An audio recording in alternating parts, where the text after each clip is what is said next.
آج ہماری حدیث لیکچر جو ہے وہ حدیث نمبر 8 ہے۔ رب اشرح لی صدری ویسر لی امری واحلل عقدۃ من لسانی یفقہوا قولی رب زدنی علما اللہم ربنا زدنا علما اللہم صلی علی محمد وعلی آل محمد کما صلیت علی ابراہیم وعلی آل ابراہیم انک حمید مجید اللہم بارک علی محمد وعلی آل محمد کما بارکت علی ابراہیم وعلی آل ابراہیم انک حمید مجید۔ حدیث دیکھیں گروپ میں سینڈ کر دی گئی ہے۔ حدیث کا جو ٹاپک ہے وہ ہے زکوٰۃ ادا نہ کرنے کی سزا، کہ جو لوگ زکوٰۃ ادا نہیں کرتے ان کی سزا کیا ہے۔ عن ابی ہریرہ رضی اللہ تعالی عنہ قال قال رسول اللہ صلی اللہ علیہ وسلم من آتاہ اللہ مالا فلم یؤد زکاتہ مثل له مالہ یوم القیامۃ شجاعا اقرأ له زبیبتان یطوقہ یوم القیامہ ثم یأخذ بلہزمتیہ یعنی شدقیہ ثم یقول انا مالک انا کنزک۔ کہ ابو ہریرہ رضی اللہ تعالی عنہ بیان کرتے ہیں، قال کہتے ہیں، قال رسول اللہ صلی اللہ علیہ وسلم فرمایا رسول اللہ صلی اللہ علیہ وسلم نے، من آتاہ اللہ مالا جس کو دیا اللہ تعالیٰ نے مال، فلم یؤدی زکاتہ پس نہیں اس نے ادا کی زکوٰۃ، مثلا مثال دی گئی ہے، لہو اس کے لیے، مالہ اس کے مال کی، یوم القیامتی قیامت کے دن، شجاعا اقرأ لہو زبیبتانی تو قیامت کے دن اس کا مال نہایت زہریلے گنجے سانپ کی شکل اختیار کر لے گا۔ ثم یأخذ بلہزمتیہ یعنی شدقیہ اس کی آنکھوں کے پاس، یعنی اس کا جو مال ہے نہایت زہریلے گنجے سانپ کی شکل اختیار کر لے گا، تو اس کی آنکھوں کے پاس 2 سیاہ نقطے ہوں گے جیسے سانپ کے ہوتے ہیں۔ پھر وہ سانپ یعنی ثم یأخذ پھر وہ پکڑ لے گا، بلہزمتیہ یعنی شدقیہ پھر وہ سانپ اس کے دونوں جبڑوں سے اسے پکڑ لے گا اور کہے گا، ثم یقول انا مالک انا کنزک پھر وہ کہے گا میں تمہارا مال ہوں اور میں تیرا خزانہ ہوں۔ یہ تو آپ کو پتہ ہی ہے کہ زکوٰۃ اسلام کے ارکان میں سے ہے، یعنی اسلام کا ایک پلر ہے نا، جس کی فرضیت کا انکار کرنے والا کافر ہے۔ تو زکوٰۃ کے لغوی معنی پاکیزہ کرنا یا پروان چڑھانا ہے۔ اس کا بنیادی مقصد کیا ہے؟ غریبوں کی مدد کرنا، معاشرے میں امیر لوگوں سے لے کر مستحق لوگوں تک پہنچانا تاکہ وہ اچھے سے زندگی گزار سکیں۔ اب پاکیزگی سے مراد اللہ تعالیٰ نے ہمارے مال و دولت میں جو حق مقرر کیا ہے اس کو خلوص دل سے اور رضامندی سے ادا کیا جائے، اور نوش و نما سے مراد ہے حقداروں پر مال خرچ کرنا، اپنی دولت کو بڑھانا ہے جس سے مال میں برکت پیدا ہوتی ہے۔ اب اکثر لوگ اپنے مالوں سے زکوٰۃ ادا نہیں کرتے کہ مال جو ہے وہ کم ہو جائیں گے، حالانکہ زکوٰۃ ادا کرنے سے مالوں میں برکت پیدا ہوتی ہے۔ زکوٰۃ ایک عبادت ہے نا، اسلام کے ارکان میں سے ایک رکن ہے۔ ابن عمر رضی اللہ تعالیٰ عنہ کہتے ہیں کہ رسول اللہ صلی اللہ علیہ وسلم نے فرمایا، مجھے حکم دیا گیا ہے میں لوگوں سے جنگ جاری رکھوں یہاں تک کہ وہ گواہی دیں کہ اللہ کے سوا کوئی معبود حقیقی نہیں ہے اور بے شک محمد صلی اللہ علیہ وسلم اللہ کے رسول ہیں، نماز قائم کریں، زکوٰۃ ادا کریں۔ جب وہ یہ کام کرنے لگے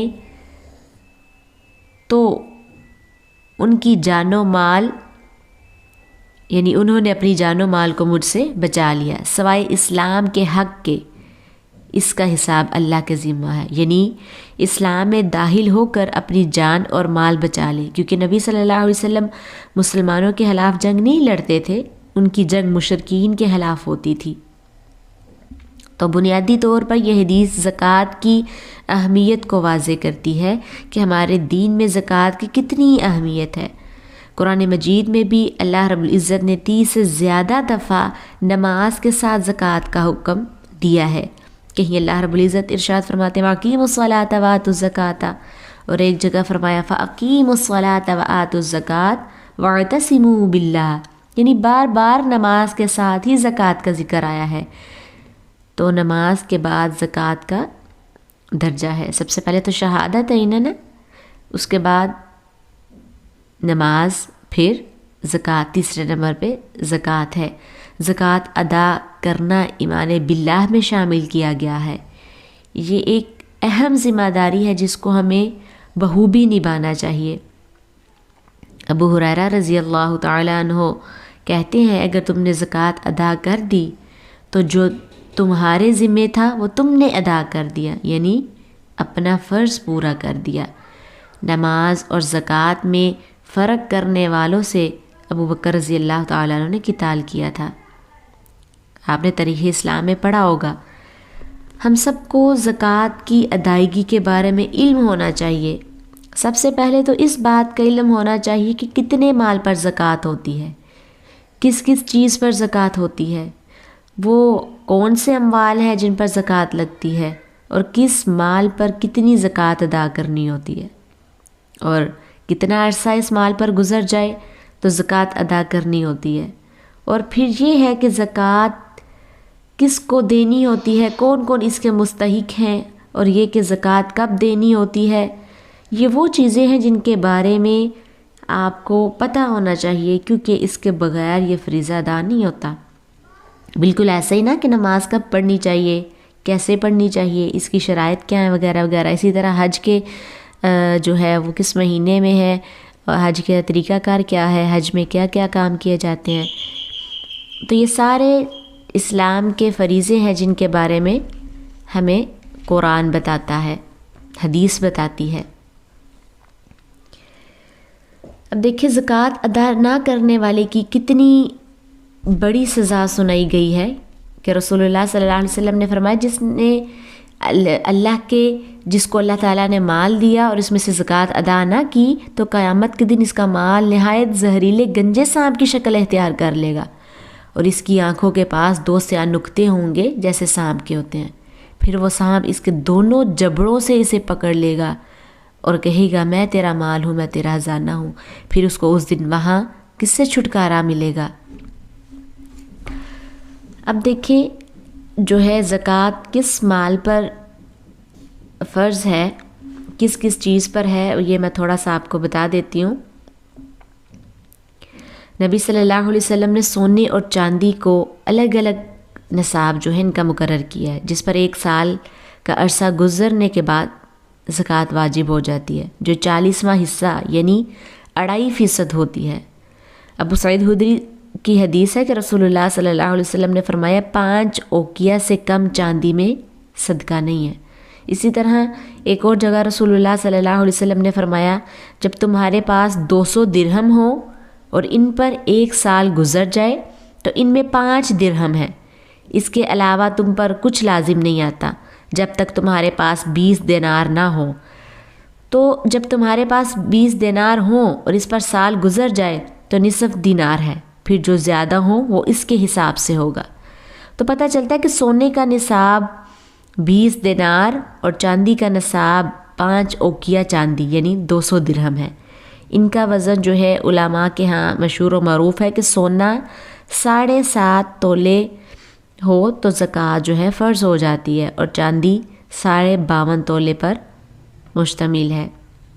اب دیکھیے بعض لوگوں کے پاس جو ہے وہ سونا 7.5 تولے ہوتا ہے لیکن وہ زکوٰۃ ادا نہیں کرتے۔ تو جو لوگ زکوٰۃ ادا نہیں کرتے تو ان کے لیے کتنی سخت وعید آئی ہے۔ تو اللہ تعالیٰ کے خوف سے، اللہ تعالیٰ کے عذاب سے آپ ڈریں، اور جو قرآن و سنت میں زکوٰۃ کا نصاب بتایا گیا ہے اس کے مطابق جو ہے وہ زکوٰۃ ادا کریں۔ اللہ تعالیٰ سے دعا ہے کہ اللہ تعالیٰ ہم سب کو